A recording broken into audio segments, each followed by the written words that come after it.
Welcome to the Joycast. My name is Tamika, and I'm very excited to have Carolyn Giotti Burke also here with me on the Joycast today. She is the other half of Davitree and a huge part of the Joycast, even though you haven't actually seen her physically on the Joycast. And today we are at the Burke family cottage on Big Gull Lake. And the Joycast options today really chose us, which often happens. Instead of us picking them, they really picked us. There are 3 different water birds, and the water birds are, that you get to choose from, are heron, gull, or loon. So choose one, use your intuition to choose the one that jumps out at you first. Is it heron, is it gull, or is it loon? So if you chose heron, your message is all about fierce self-determination. The heron is a very strong totem for self-reliance.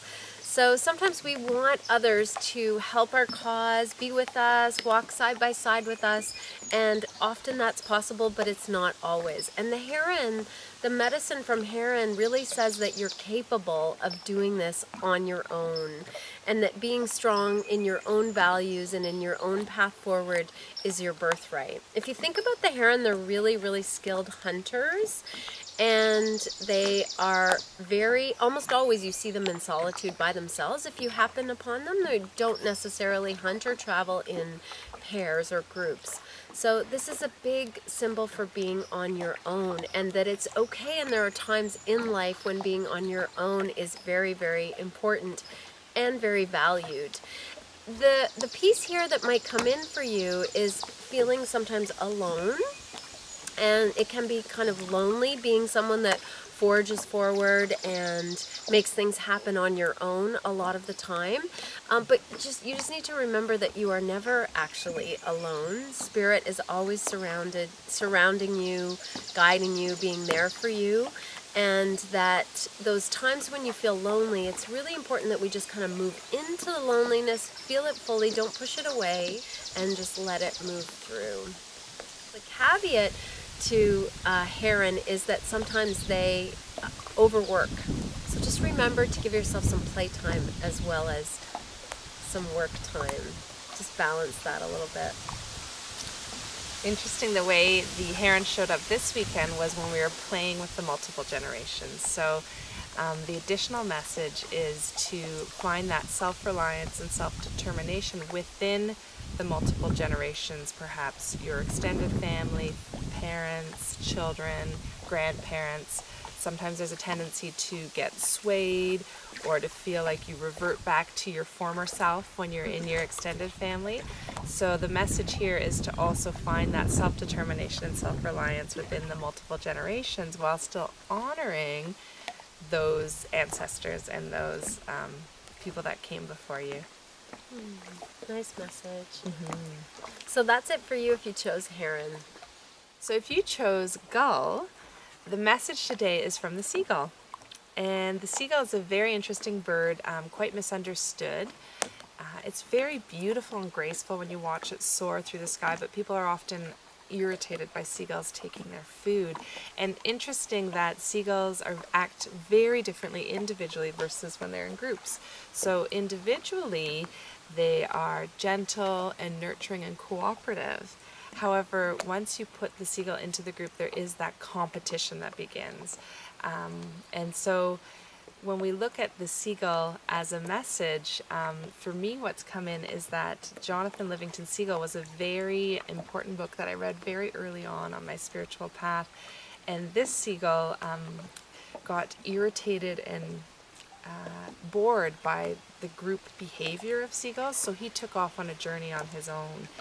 And the message that he received on his journey was about beginning to know who you are as you journey through life. So begin in that place of knowing yourself. And also it was a lot about non-conformity, because obviously he took off from the pack.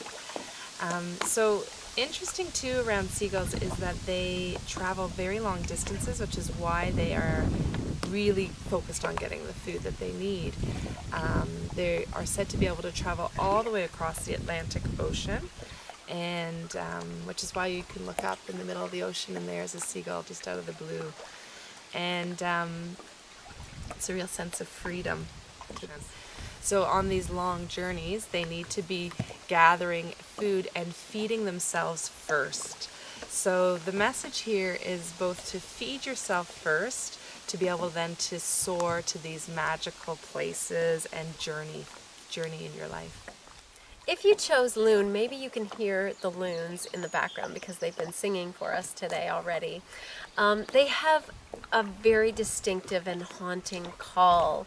And so this is this idea with the loon. If you've never heard one, look it up online because they have many different songs for many different purposes.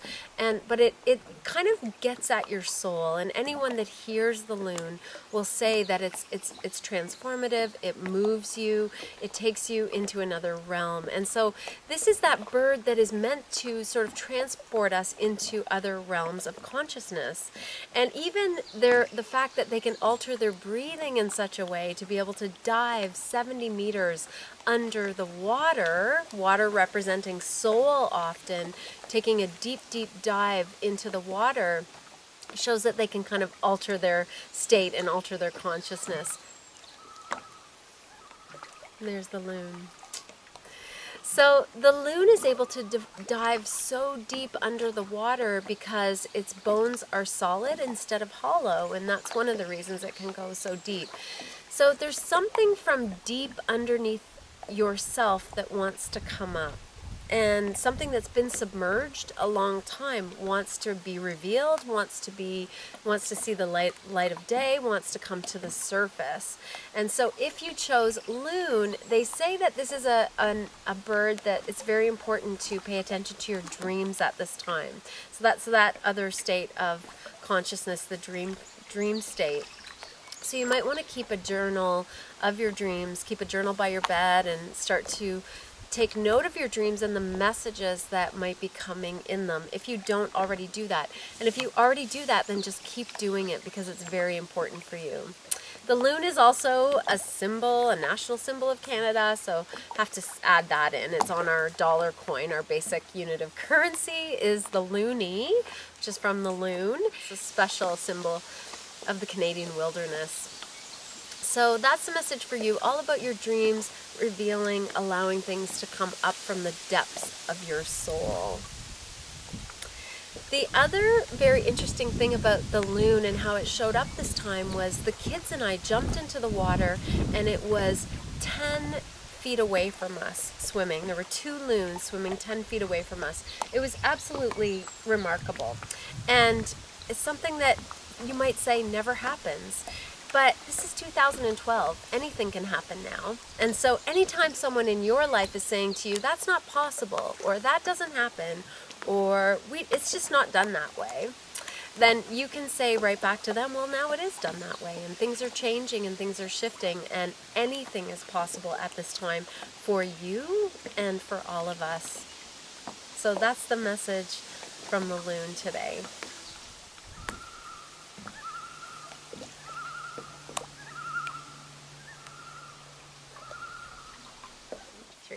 Thank you for joining us on the Joycast. Namaste. Loons are nice. Loons are nice. They are nice. Okay. We love them. Right now in the pit. Oh, maybe you can't.